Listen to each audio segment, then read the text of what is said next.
রাধে শ্যাম, রাধে রাধে। আজ আমরা নিয়ে আসছি শ্রীমদ ভাগবতের চতুর্থ স্কন্ধ দশম অধ্যায় পুরঞ্জন রাজার পরিচয় বর্ণন। শান্তা কারং ভুজঙ্গ শয়নং পদ্মনাভম সুরেশম শ্রীবৎসাঙ্কম উদরং দরং কস্তবরং পিতাম্বরম সুন্দরম গোপীনাথম নয়ন পলাচতিশ গোপসংগাবিতম গোবিন্দম কলকবেণু বাদরম পরম শুক্লাঙ্বরং ধরা বিষ্ণু শশীবর্ণং চতুর্ভুজং প্রসন্ন বদনং দিয়ে সর্ববিঘ্নং প্রশান্তয়ে। শ্রীকৃষ্ণ চৈতন্য প্রভু নিত্যানন্দ শ্রী অদ্বৈত গদাধর শিবসাদী গৌরভক্তবৃন্দ। হরে কৃষ্ণ কৃষ্ণ কৃষ্ণ হরে হরে, হরে রাম রাম রাম হরে। শ্রীমদ্ ভাগবত দশম অধ্যায় পুরঞ্জন রাজার পরিচয়। মিত্র কয়েন শুন বিদুর সুজন পুরঞ্জন উপজ্ঞা নারদ বচন। রুদ্রের বচন শুনি পচেতার দল তপস্যা লাগি চলে জলধির তল। রুদ্র শিবের বচন শুনি পচে তারা জলধির তল সমুদ্রের অতল সাগরে চলে গেলেন। নন্দনে বিদায় দিয়া বৈশী রাজন মহানলে দগ্ধ হয়ে করে বিলাপন। নন্দের ছেলেদেরকে বিদায় দিয়ে মহানলে দগ্ধ হয়ে দুঃখে বিলাপন করতে লাগলেন। একদা অন্তরে বুঝি ঋষি বিনাদর রাজারও সমীপে জানো হইয়া তৎপর। একদিন নারদ ঋষি রাজার সম্মুখে গেলেন। বিনাশ হরিধ্বনি করি ঋষিবর রাজারও সবাই গিয়া ক্ষয়ন অগোচর রাজসভায় গিয়া উপস্থিত হইলেন নারদ। একত প্রদীপ্ত তেজ ব্রহ্মার কুমার তাহাতে বিনার শব্দে মুগ্ধ সংসার। তাহা যে বিনার শব্দ নারায়ণ নারায়ণ শব্দে পুরা সংসার আনন্দিত হইল। হেনরূপে নারদের নেহারি রাজন পাদ্যর্ঘ দিয়ালকে করেন বন্দন। তখন রাজা নারদ ঋষিকে পাদ্যর্ঘ দিয়ে আসনে বসাইলেন। আসন দিলেন রাজা বসিবার তরে আপনি করেন সেবা পরম আদরে ওনাকে সেবা করতে লাগলেন। সেবা সন্তুষ্ট হয়ে ব্রহ্মার তনয় রাজারও কয়েন মিষ্ট বচন নিশ্চয়। মনুবংশে জন্মতব ক্ষত্রিয় রাজন তব যশে পূর্ণ হয় সমগ্র ভুবন। তুমি মনুবংশের ক্ষত্রিয় রাজন, তোমার যশে সমস্ত পৃথিবী ভুবন পূর্ণ হয়ে গেছে। সংসারের চলে কেন ডুবিয়া মায়ায়, মোহময় কর্মে কেন মতিতব্য দায়। কর্ম হতে জ্ঞান লাভ করো রাজন, শুনো উপায় তার কইব বচন। দুঃখ যায় হয় দূর সুখ আগমন, সে সাধনে সুমঙ্গল করো জ্ঞানী জন। কর্মেতে তাকিলে মতি তাহা নাই হয়, বিনা জ্ঞানে মঙ্গলে নাই কৌদয়। বিনা জ্ঞানে মঙ্গল হয় না, এই জন্য জ্ঞান নিতে হয় মঙ্গলের জন্য। যজ্ঞতে বদিলে পশু মুখ্যেরও কারণ, বিতায় হইল কিয়া মিথ্যায় বচন। যুগবল ধরি রাজা করো দর্শন, যজ্ঞ হত পশু যত রইছে কেমন। সকলের অপেক্ষা করো তোমারও মরণ, মরিলে উয়ারা আসি করিবে দংশন। যুগবলে পশু দেখি তবে নরবর, নারদরে জিজ্ঞাসেন হইয়া কাতর। কি উপায়ে হবে ঋষি ক গো সংবাদ, পুণ্যার্থ করিলে করিনু কর্ম ঘটিল প্রমাদ। আমি পুণ্যের জন্য করছিলাম, তাতে খারাপ হয়ে গেছে। না জানি কর্মে মর্ম করি আচরণ, অমৃত লোভের করি বিষ আহরণ। আমি অমৃতের জন্য যেটা করছিলাম আমি বিষ পান করে ফেলছি। কহ দেও সে উপায় যায়েন শান্তি পাই, বৃথা কর্মে আরো আমি ধর্ম নাহি চাই। এত বলি রাজা তবে হইলেন স্থির, কহিতে থাকেন তবে নারদ সুধীর। শুনো রাজা কহি তোমায় এক উপজ্ঞান, তাহাতে পাইবে শান্তি লবি আত্মজ্ঞান। ব্রহ্মাণ্ডে আছিল রাজা নামে পুরঞ্জন, আছিল সুবিজ্ঞ তারও সখায় একজন। অতীব প্রাচীন সখা নাই তার লয়, কিবা নাম কিবা ধর্ম গোচর না হয়। নিজ বুক স্থান লাগি রাজা পুরঞ্জন, সমগ্র পৃথিবী মাঝে করিলা ভ্রমণ। দেখিলেন কতপুর গ্রাম উপবন, কোনটি তাকিবারে না হইল মন। সম্মুখের আশা যত আছিল তাহাই, সেই সব গ্রামপুর বুক না জুড়ায়। এত ভাবি রাজা তবে করিয়া ভ্রমণ, হিমালয় নামে গিরি করেন দর্শন। অতীব উন্নতগিরি দেবের আবাস, নানা ধাতু পশুবৃক্ষ তাহাতে প্রকাশ। তাহার দক্ষিণে ছিল পুরী মনোহর, সর্বসুলক্ষণা সেই জ্ঞানের গোচর। অপূর্ব সে পুরী হয় দ্বার তার নয়, অসংখ্য প্রাচীরে ঘেরা উপবনময়। সরিত পল্লবার গবাক তুরণ, রৌপ্য সন্মময় গৃহ তায়ে সুশোভন। স্ফটিক মাণিক্য মুক্তা নীলকান্ত আর, গঠিত সকল গৃহ অতি চমৎকার। ভোগবতী যথা শুভে পাতাল আগার, তেমার এ পুরী শুভে ব্রহ্মাণ্ড মাজার। পুরীর বাইরে রয়ে এক উপবন, দিব্যতরু লতা গুল্ম তায়ে সুশোভন। পদ্মময় জলাশয় শুভে জলচর, হংস চক্র বাক বক সারস সুন্দর। সরোবর তীরে শুভ নানাবৃক্ষ চয়, কুসুমে চড়ায় গন্ধ ফুল মধুময়। সতত নবীন পাত্রে পাত্রী করে গান, বসন্ত সতত রয়ে জুড়ায় পরাণ। সিংহ ব্যাঘ্র হয় হস্তি হরিণের দল, হিংসাতে আনন্দতে করে কুলাহল। কোন বয় নাই দেখি তাদের নয়নে, সুখেতে বেড়ায় যার ইচ্ছা উপবনে। সতত মধুর কুল করে সংসার জঙ্কার, কুকিলের কুলবে লাগে চমৎকার। হেন মনোহর বনে রাজা পুরঞ্জন, বিমুগ্ধ হইয়া সুখে করেন ভ্রমণ। হেন কালে নারী এক আসিল তথায়, চন্দ্রমা জিনিয়া কান্তি যৌবন এতায়। 10 জন রক্ষিতার 10 দিকে রয়, প্রত্যেকর শত শত নায়িকা নিশ্চয়। সকলে রূপসী অতি নবীন যৌবন, সকলে নারী সেবা করে বিলক্ষণ। পঞ্চমুণ্ড একসর্প কালকুটময়, কামিনীরও চারিদিকে সর্বক্ষণ রয়। ইচ্ছাময় সেই নারী বয়সের যৌবন, কনে কনে নানা রূপ ধরেন ধারণ। যৌবনে পীড়নে কন্যা হয় জর্জরিত, উপযুক্ত পতি লাগি হয় লালায়িত। পতি অন্বেষণ লাগি আসি উপবন, অনুচর সঙ্গে বামা করেন ভ্রমণ। কিবা সে সুন্দর রূপ বর্ণনে না যায়, এত সুন্দর রূপ বর্ণনা করা যায়। কটাক্ষে বিজলি তাতে দন্ত মুখতায়। কচু সুবা হেরি লাজে দারিম্ব বিদরে, নিরম্বে মেদিনী কাপে ভয়ে তরতরে। গমনে মুরালো দুঃখী ডুবে সরোবরে, নয়নে হরিণী কাঁদে বনেরও ভিতরে। রূপ কাম হয় অবস্ম শঙ্করেরও সাপে, সুবর্ণ অনলে যায় উজ্জ্বলিত তাপে। সে হেন সে যুবতী নারী পতি লাগি দায়, রতি যেন যায় কাম দেবেরও আশায়। একে তো অতুল রূপ নবীন যৌবন, তাহাতে নিতম্ব বরে মন্তর গমন। কুচু বরে অবনত হয় মধ্য দেশ, কটাক্ষে পুরুষ মুগ্ধ হয় সবিশেষ। হেন রূপ হেরি রাজা তবে পুরঞ্জন, কামসরে জর্জরিত হয়েন তখন। বামা সহবাস ইচ্ছা হইল রাজার, আনন্দে হয়েন রাজা নিজে আগুসার। সেই নারীকে দেখে রাজা নিজে আগুসার হইলে গেলেন। আগুসারি হয়ে রাজা কামিনী গোচরে, মৃদু মৃদু কাছে বাণী কয়ে কাম কর। কে তুমি ক ল বামা দেহ পরিচয়, কারো নারী হে সুন্দরী বাস কুতা হয়। তুমি কে, কোথা থেকে আসছো, তোমার পরিচয় কি তা আমাকে বলো।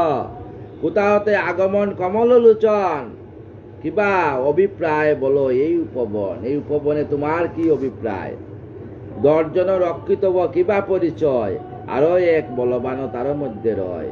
তোমার 10 জন রক্ষী আরো এক বলবান এর মধ্যে আছে। অগণ্য রঙ্গিনী নাচে বেষ্টিয়া তোমায়, কেউ হারা সে কথা কহত আমায়। পঞ্চমুণ্ড সর্পবেরি কিবা উহা হয়, আশ্চর্য শক্তি দেখি জ্ঞান নাই রয়।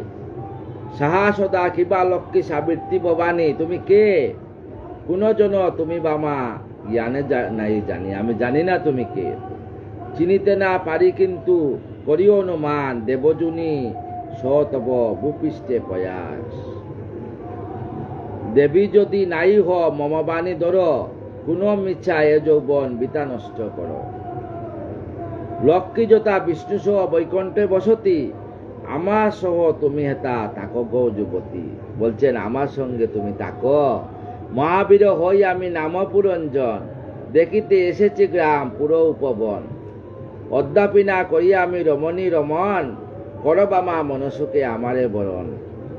তোমার কটাক্ষে মম আকুল পরাণ, কর মুর হৃদয় আসি তাহা দীপ্তিমান। আবরিত কেন বামা মেঘে শশধর, বদন লুকায় রাখো বসন ভিতর। মেঘে যেন সূর্যকে ডাকিয়ে রাখে, এইভাবে চন্দ্রকে ডাকিয়ে রাখে, এইভাবে তোমাকে তুমি লুকিয়ে রাখছো কেন? সুন্দর নয়ন তব সুন্দর বদন, তুলিয়া করো মোরে বারেক দর্শন। একবার আমার দিকে তাকাও। এত বলি স্থির হন রাজা পুরঞ্জন, ততঃপর কি ঘটিল করো শ্রবণ। রাজারে নেহারি রূপ সুন্দরী কাতর, লজ্জাতে দি মৃদু মৃদু কয়েন সুস্বর। পুরুষের শ্রেষ্ঠ বট তুমি সুজন, কিবা পরিচয় নাহি নিদর্শন। কে সিজিল তোমা আমা দেখিতে না পাই, কোন গোত্র কিবা নাম কবু নাই যায়। তোমাকে বা আমাকে কে সিজিল, কোন গোত্র, তোমার নাম কি, কোথা থেকে আসছি তা আমিও জানি না।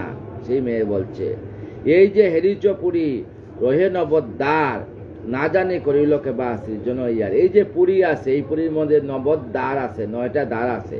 এই 9টা দ্বারকে কে সৃজন করছে তা আমিও জানি না। অদিন আমার ইয়া চিরকাল হয়, কুমারী হইয়া রাজা করি মহাশয়। নরনারী যত দেখো বেষ্টিত আমায়, সকলে সকাসকি কইলাম রায়। এই সর্প রক্তে পুরি যত্ন সহকারে, নিদ্রিত হইলে উয়া সদা জাগে দ্বারে। বহু পুণ্য ফলে তুমি আসিলে হেতায়, ইন্দ্রিয় সুখেতে সাত প্রাণতব চায়। তব রূপে মুগ্ধ আমি হইলাম রায়, করো অবিলাস পূর্ণ হইয়া আমায়। তুমি হ মম রাজা আমি রানী হই, পুরীর মাজারে মোরা চির সুখে রই। বলছে মম সকা সখী তবে হয় অনুচর, সকলে লইয়া রবে শতক বছর। যাহা সাধ হবে তব সম্মুখ কারণ, দিব আমি দাসী সম তোমার সেই কণ। বিখ্যাত তুমি হে নবীন যৌবন, সম্মুখে লাগি তোমা হইয়াছে মন। নবদ্বারে পুরে তুমি করো অবস্থান, আমাদত্ত বস্তুপুঞ্জ শতবর্ষমান। রতিরসে অনভিজ্ঞ যেই জন হয়, অন্য সে বরিয়া কেন মরিও মহাশয়। গৃহস্থ আশ্রমে আছে ধর্ম অর্থ কাম, নির্মল আনন্দে হেতা জ্যোতি গণ বাম। পিতৃদেব ঋষি নর সবে হিত কর, গৃহধর্ম তুল্য নাই সংসার ভিতর। স্বেচ্ছাগত তুমি বীর তোমারও রক্ষিয়া, কি সুখ পাইব বল সুখ দুঃখ মুক্ত যুক্ত হইয়া। কোনবা রমণী হেন ব্রহ্মাণ্ড মাজার, নাই চায় আলিঙ্গন সতত তোমার। কোন রমণী তোমার আলিঙ্গন না চায়, সবেই তোমাকে দেখে মোহিত হয়ে গেছে। এত বলি উবেযুগ হইল তখন, নারীশ পুরাদিশ হন পুরঞ্জন। অপরে কি ঘটে শুনো বৈশী রাজন, মনোহর উপকার নামে পুরঞ্জন। মৈত্র কয়েন শুনো বিদুর সুজন, নারদ হয়েন স্থির করিতে বর্ণন। সুবোধ রচিল গীত বাগবৎসার, পুরঞ্জন উপকার বুকের বিচার। পুরঞ্জনের সম্ভব মিত্র কয়েন অহে বিদুর সুজন। মিত্র বললেন বিদুর, অপরূপ কথা পুনঃ করো শ্রবণ, অপরূপ কথা শ্রবণ করো। বৈশ শর্মিয়া বাইরে কীর্তন হচ্ছে, কোথাও কীর্তনের মাইক এই দিকে দিচ্ছে, তাই মাইকের জন্য কিছু কিছু আওয়াজ আসছে। হ্যাঁ, আপনারা ধৈর্য ধরে শুনুন, মনের মধ্যে ভাগবতকে স্থাপন করেন, দেখবেন ওই বাইরের আওয়াজ চলে যাবে। আমারও আসছে কানের মধ্যে, কিন্তু আমি ভাগবতের মধ্যে নিমগ্ন হয়েছি, এই জন্য সব। বৈশী সন্মদিয়া তবে ব্রহ্মানন্দন, পুরঞ্জন সম্ভোগ কহেন কখন। ব্রহ্মানন্দন বলছে, যে পুরেরও অধীশ্বর হন পুরঞ্জর, নবদ্বার তার হয় করিনু বর্ণন। নবদ্বার কার? মানুষের। 7টি উপরে তাকে, নিচে 2 দ্বার। 7টি তাকে উপরে, 1 2 3 4 5 6। হ্যাঁ, এই যে এগুলা থাকে নবদ্বার, 7টি থাকে উপরে, 1 2 3 4 5 6, আর একটা 7, এই 7টি উপরে থাকে। তদ্বারা পুরে রাজা করেন বিহার। উপরে যে 7 দ্বার আছিল পুরীর, 7 তার পূর্বমুখী, দক্ষিণে একটি, উত্তরেতে 1 রয়, পশ্চিমেতে 2, এই রূপে পুরঞ্জন নবদ্বারে হয়, এই রূপে নবদ্বারে হয়। কত্ততা আবিমুখী নামে 2 দ্বার, দুর্মত সকার সহ যায় ওই দ্বার, 2 দ্বারেই আছে। বিভাজিত দেশে রাজা করিল গমন, এই 2 দ্বার কথা হলো সমাপন। নলিনী নালিনী নামে আর দ্বারদ্বয়, তাতে সৌরভ যায় সঙ্গে যাহার হয়। মুখ্য নামে আর দ্বার সবার প্রধান, রসজ্ঞ বিপন সহ সেই পথে যান। আপন বহুদ নামে 2 দেশ, যথাস পুরঞ্জন করিল প্রবেশ। এই পঞ্চ পূর্বোদ্বারে পুরঞ্জন রায় নানাবিধ বিষয়ের সম্মুখ কাটায়। পিতৃ নামেতে ছিল দক্ষিণের দ্বার, দক্ষিণ পাঞ্চালে হয় গমন রাজার। দেবহু নামেতে ছিল উত্তরের দ্বার, উত্তর পাঞ্চালে তাই গমন রাজার। পশ্চিম 1 দ্বার আসুরি সে নাম, তদ্বারা দেখেন রাজা গ্রাম্যরতি দাম, সেটা হইল গ্রাম্যরতি দাম। নৈরুতে নামেতে তথা আছে 1 দ্বার, এই দ্বারে মলমূত্র হয় পরিহার। যেটা হইল নৈরুতে দ্বার আমাদের বায়ুদ্বার, এই দ্বারে মলমূত্র আমাদের সব বাইরে হইয়া যায়। এই রূপে সম্ভবকে রতপুরঞ্জন হস্তপদ পুরবাসী করে সেবন। হস্তপদ দয়ে অন্ধ দেখিতে না পায়, আজ্ঞামাত্র সর্বকার্য করিতে জুড়ায়। বিচুহীন নামে সকা সঙ্গেতে লইয়া, অন্তপুরে যায় রাজা হরষিত হইয়া। অন্তপুরে রয়ে যবে রাজা পুরঞ্জন, মোহে প্রমাদে সদা রহে নিমগন। মহিষীর রাজ্য রাজা হয় পুরঞ্জন, কামাত্মা হইয়া কর্মে আসক্ত তখন। মহিষী যা করে রাজা তাহাতেই মতি, আসক্ত হইয়া রয়ে কামিনীর প্রতি। পত্নীর বুজনে রাজা করেন বুজন, পত্নীর রমণে রাজা করেন রমণ। নারী পুরুষ না হইলে কিন্তু মিলন হয় না। পত্নী রুদনে রাজা করেন রুদন, এগুলা অনেক তত্ত্ব কথা শিক্ষাগুরুর কাছ থেকে জানতে হয়, এগুলা সব কথা মানে বাঙ্গাইয়া বলা যায় না। পত্নী রুদনে রাজা করেন রুদন, হাস্য হাস্য গল্প গল্প শয়নে শয়ন।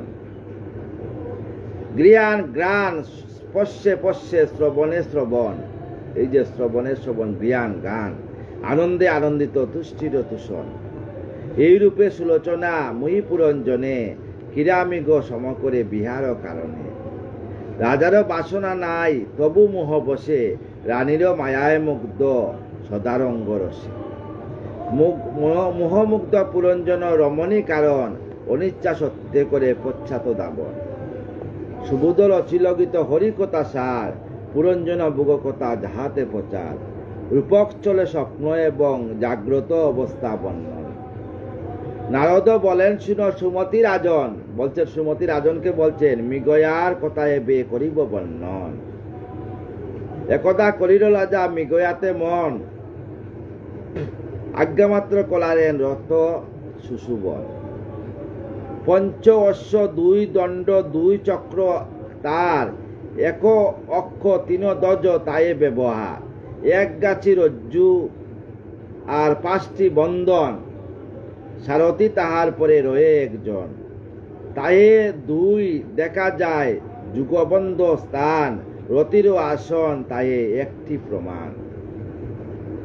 7খানি চর্ম হয় রত আবরণ, 5টি গতিতে হয় রথের গমন।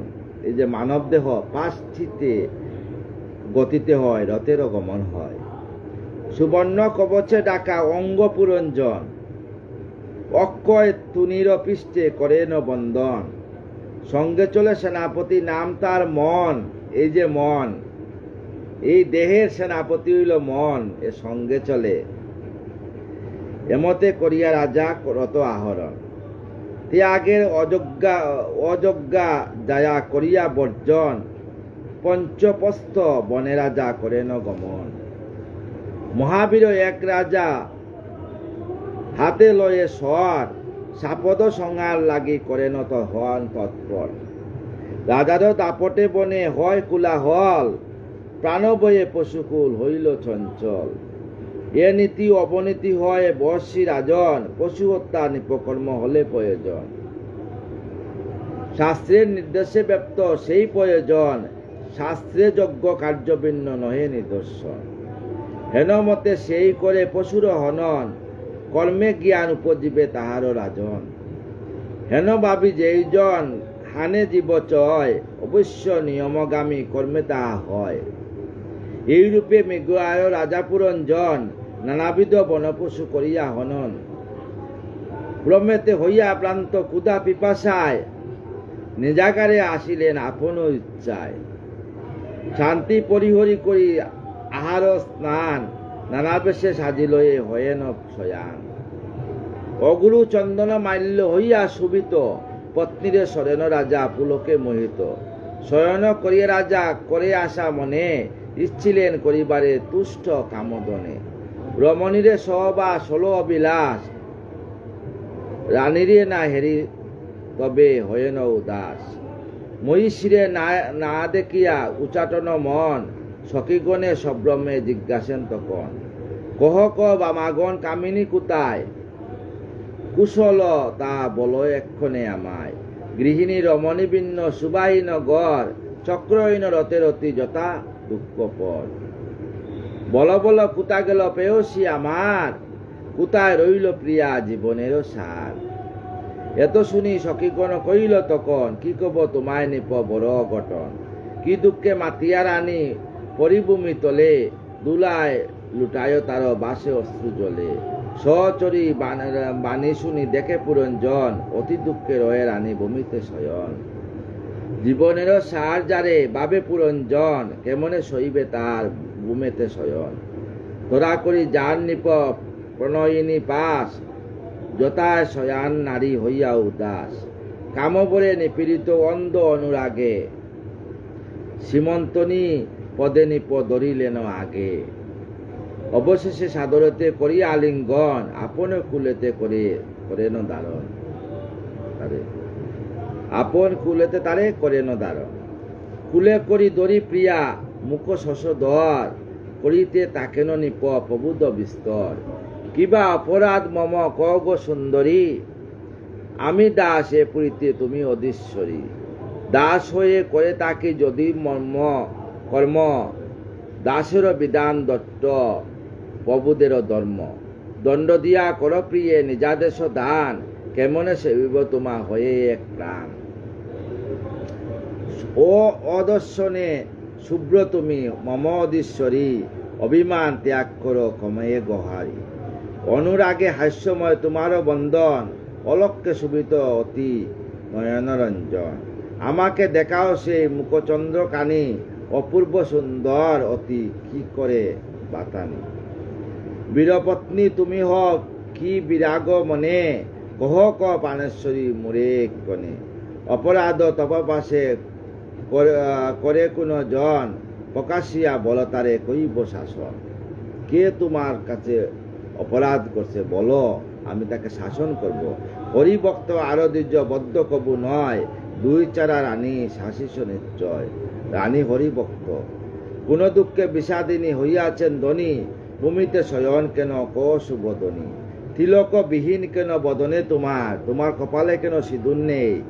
হর্ষহীন কেন তুমি হইলে এবার। অভিমানে সুরঞ্জিত অমুখমণ্ডল, প্রদূষের বান যেন অন্তেতে চঞ্চল। অশ্রু শুক নয়নতে জড়িছে কেবল, প্লাবিত হইছে অশ্রু কুচ যুগল। করে তাকি অপরাধ কমসীমন্তনী, স্বামীর সেবায় রুষ্ট কোন বা কামিনী। তোমারে না বলি মুরে মৃগয়া গমন, অপরাধী হই আমি কমাইয়ে এখন। ভাগবত কথা হয় সুদার সাগর, সুবোধর ছিল গীত হরির অন্তর।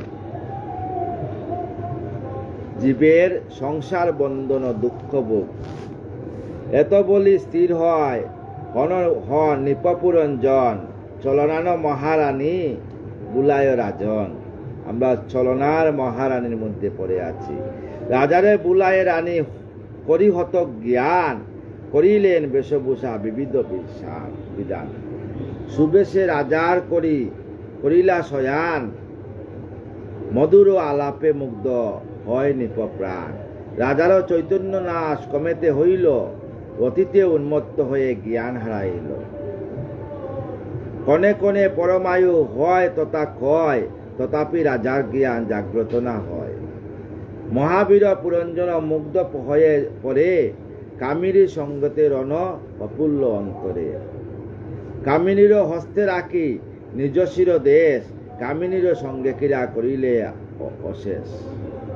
তাহারে পুরুষার্থ করিলা মনন, বলিলেন পরম ব্রহ্ম আর বন্ধুজন।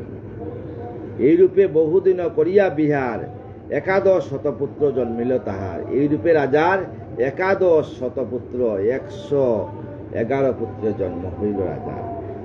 ইয়াতে অর্ধেক আয়ু করিলেন ক্ষয়, ইয়াতে বিকার হয় বুদ্ধিতে নিশ্চয়। ব্রহ্মচর্য এমন একটা জিনিস, ব্রহ্মচর্য যত দরিয়ে রাখবেন অত আপনার আয়ু বৃদ্ধি হবে। আর যত ব্রহ্মচর্যকে আপনি ধ্বংস করবেন, এই ব্রহ্মচর্য কাম ক্রোধ মদ লোভ এদেরকে যত আপনি ধ্বংস করিয়া দিবেন না, এদেরকে রাধারানীর চরণে স্থান দিয়ে যদি আটকাইয়া রাখেন, আয়ু বৃদ্ধি হয়। আর যদি এটা ধ্বংস করতে থাকেন, তাইলে এটা আপনার আয়ু ক্ষয় হয়ে যাবে। তাই এমন কোনো কাজ করবেন না যাতে পরে পস্তাতে হয়। করবেন কাজ, কিন্তু পস্তাবার জন্য কাজ করবেন না।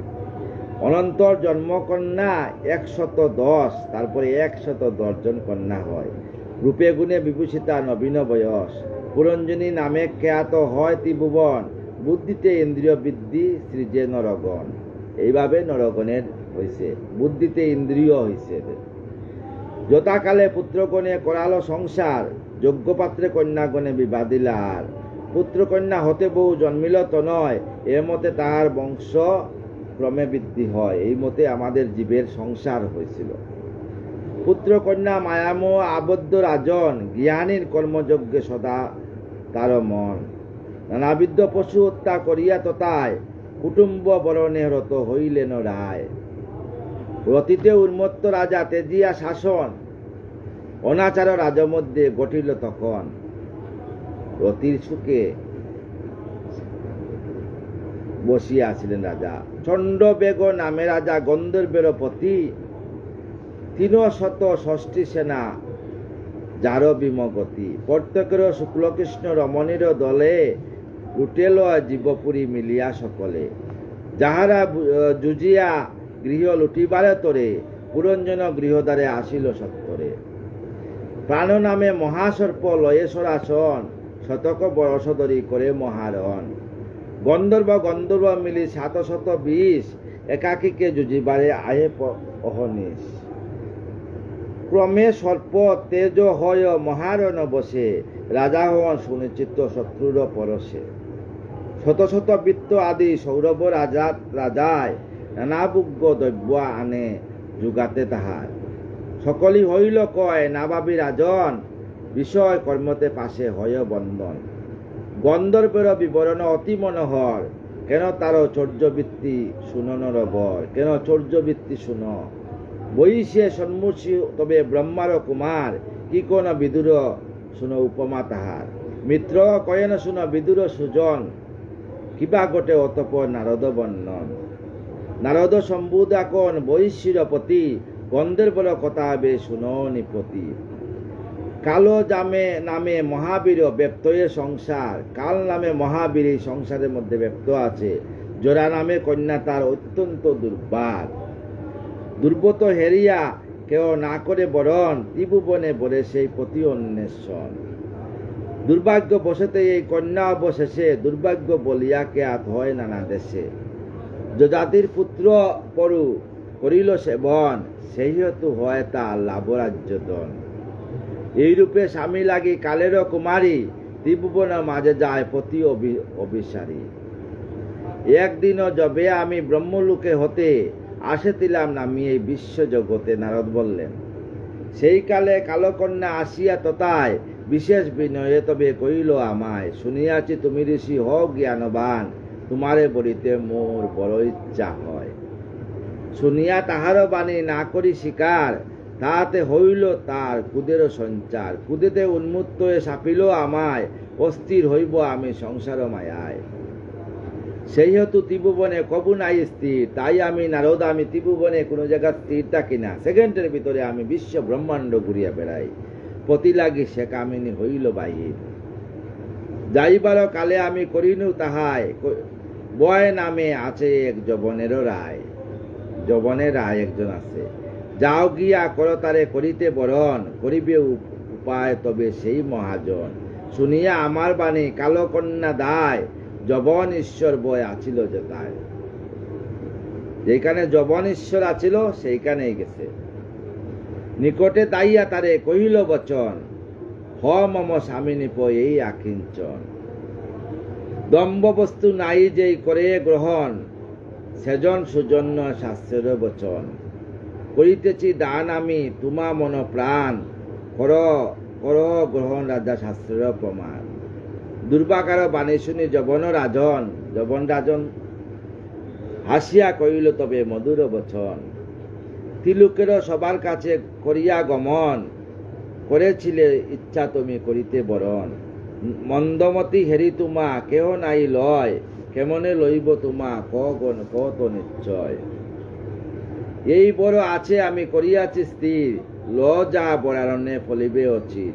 ভুবনে কর্মের বশ মত্ত যত জন, অলক্ষ্য করিয়া গ্রাস তাদের জীবন। এই ভুবনে যারা মত্ত তাকে কাম কুদে এদের গ্রাস করব অলক্ষ্যে আসিয়া। প্রজার নামেতে আসে আমারও সদূর, তাহারে কর বিবাহ হইয়া সত্তর। তা সহ মিলি তুমি হ ক্রিয়া পর, সেনাপতি লয়ে ব্রমে ভুবন ভিতর। যাহাতে পাইবে কর্মী পুরগৃহ দ্বার, লুণ্ঠন করিবে তাহা নিয়ম আমার। সুভূতল অচিল গীত ভাগবত সার, শুনিলে শোনালে হয় আনন্দ অপার। আগামীকাল আমরা ভাগবতের পুরঞ্জনে নরক বর্ণন করে নিয়ে আসব। ভাগবত কথা এত আনন্দময়, যেই কথা শুনিলে ভক্তের মনে আনন্দ আসে এবং আপনাদের মনেও আনন্দ আসবে। ভাগবত আমার গোবিন্দের দেহকানি ভাগবত। তাই ভাগবতকে কোনোদিন সব সময় গোবিন্দের দেহ আবার হৃদয়ে ধারণ করিয়া রাখবেন। ভাগবতকে হৃদয়ে ধারণ করার জন্য গুরুর প্রয়োজন। গুরু পতিত পাবন গৌর হরি, গুরু হইলেন আপনার পরশমণি পাথর। গুরু পরশমণি পাথর। একটা ছোট একটা উপাখ্যান বলছি গুরু সম্বন্ধে। মানদাতা নামে এক ব্রাহ্মণ ছিলেন। এটা পূর্ববঙ্গের কথা, মানদাতার আমলে। তো ওইখানে সিয়ট্ট একটা গ্রাম, সিয়ট্ট তো চিনেন সবাই, যেখানে আমাদের অদ্বৈত মহাপ্রভু বাসস্থান সিয়ট্ট ছিলেন। উত্তরে বৈষ্ণব রায়, দক্ষিণে ঠাকুর বাণী, আর যত গোসাই আছে জানি বা না জানি। তো ওইখানে প্রতি বছর সিয়ট্টে নৌকায়, তখনের দিনে নৌকায় যাতায়াত করতে হইতো। নৌকায় বৃন্দাবন থেকে, নবদ্বীপ থেকে গুরু গোসাইরা যেতেন। নবদ্বীপ থেকে গোসাইরা যখন গেছেন, কুশিয়ারা নদীতে যখন গিয়া পৌঁছে গেছেন, তখন ওই যত শিষ্যরা আসিয়া গুরুদেবকে বাদ্য অর্ঘ আচমন দিয়া সুন্দরভাবে বরণ করিয়া আনেছে। ওই পুটিজুড়ি গ্রামের জমিদার, উনি খুব অহংকারী ছিলেন। হ্যাঁ, উনি ধর্মকর্মমতি ছিল না, কিন্তু উনার স্ত্রী খুব কৃষ্ণ ভক্তি ছিলেন। উনি বারবার স্বামীকে বলছেন, অগো আমাদের বয়স হয়ে গেছে, সন্তানাদি বিয়ে হয়ে গেছে, আমরা এখনো দীক্ষা নেই নাই। ওই যে নবদ্বীপ থেকে আমাদের গুসাইজি আসছেন, ওনার কাছে আমরা দীক্ষা নেই। বারবার স্থির কথা শোনার পর জমিদার বাবু মনমুগ্ধ হইলেন, বলেন ঠিক আছে। পরদিন গুসাইকে নিয়ে আনা হইল, বাড়িতে বিশাল পরিমাণে সাড়ম্বরে বৈষ্ণব সেবা দেওয়া হইল, আর হরিনাম হইল। ওই নামের মধ্যে গুরুদেব দুইজনকে দীক্ষা দিলেন। দেওয়ার সময় মালা দিয়ে গেছিলেন, জপের মালা। তো রানী জপের মালা কি করছেন, জপের মালা ডেইলি জপ করতেন। আর ওই জমিদার নেই, আর জমিদার কি করলেন, জপের মালা এরকম একটা বিস্তার করে হুক আছে, হুকের মধ্যে ঝুলাইয়া রাখতে দিচ্ছে। গুসাইজি তো দীক্ষা টিক্ষা দিয়ে কার্তিক মাস শেষ করে চলে গেছেন, হরিনাম প্রচার করে আবার নবদ্বীপ গ্রামে চলে গেছেন। পরের বছর আবার গুসাই যখন আসবেন, খবর আসিয়া গেছে, নবদ্বীপ থেকে চিঠি আসছে যে আমি 8 তারিখে চলে আসব। জমিদার বাবু কি করলেন শুনিয়া বলে, হ্যাঁ আমি গ্রামের জমিদার, গুসাইজি আগে আমার বাড়িতে আসবেন গুরুদেব। তাই উনি কি করলেন, সুন্দর করে তিলক করিয়া শাল চাদর হাতে দণ্ড নিলেন, লাঠি বাম হাতে, জমিদারের লাঠি, রূপার লাঠি ছিল। আর তখন করলেন না, গুরুদেবের সামনে গেলে তো তিলক টিলক করতে হবে, তিলক টিলক করিয়া গেলেন। গিয়ে না তো আরেকটা জিনিস নেই, মালা নেই। তখন এই যে মালার ভিতরে বিংরুল পোকায় বাসা করছে, মায়ার বাসা, মায়া আমরা পৃথিবী মায়ার জর্জরিত, তো মায়ায় বাসা করিয়া নিছে বিংরুল পোকার রূপে। তাই যখন মালার ভিতরে হাত ঢুকাইছেন, যে মালা এতদিন পরে মালা জপ করবেন, মালার ভিতরে বিংরুল পোকা ওই জমিদার বাবুর পুরো হাতের মধ্যে কামড়াইতেছে। জমিদার বাবু শব্দ করতেছেন না, দাঁড়িয়ে চোখে জল পড়তেছে। গুরুদেব দেখতেছেন যে আমার শিষ্য তো এতদিন পরে আসছে, আমার শিষ্য এত কৃষ্ণ ভক্ত হয়েছে, আমাকে দেখে তার চোখে জল করিয়া জল পড়তেছে। তাই গুরুদেব শিষ্যকে ধরিয়া আলিঙ্গন করলেন। গুরুদেবের স্পর্শ সঙ্গে সঙ্গে শিষ্যের হাত ঠান্ডা হয়ে গেল, ওইখানে কোনো বিংরুল পোকাও ছিল না। তাইলে গুরু পতিত পাবন গৌরহরি, গুরু মন্ত্র যে গুরুদেব দীক্ষা দিবেন যেটা, সেটা অনায়াসে পালন করবেন। কারণ এই যে গুরু মন্ত্র নিলে আপনাকে বৃন্দা দেবী কৃপা করবেন। বৃন্দায় কৃপা করার সঙ্গে সঙ্গে আমাকে নিত্যানন্দ মহাপ্রভু, আমাকে দেহের মধ্যে আনন্দ হবে। তারপরে আমাদের কি হবে, চৈতন্য মহাপ্রভু কৃপা করবেন, চৈতন্য মহাপ্রভু কৃপা করে রাধা গোবিন্দের যুগল চরণ প্রাপ্ত হবেন। আজকে এইখানে সমাপ্ত করলাম। সমস্ত বৈষ্ণব মণ্ডলীর চরণে আমার দণ্ডবোধ প্রণাম। আপনাদের চরণ দুলে আমার মস্তকে দিন, আমাকে কৃপা করেন শেষের দিন যাতে রাধা রাধা নাম করে বৃন্দাবনে রাধা রানীর যুগল চরণে দেহ রাখতে পারি।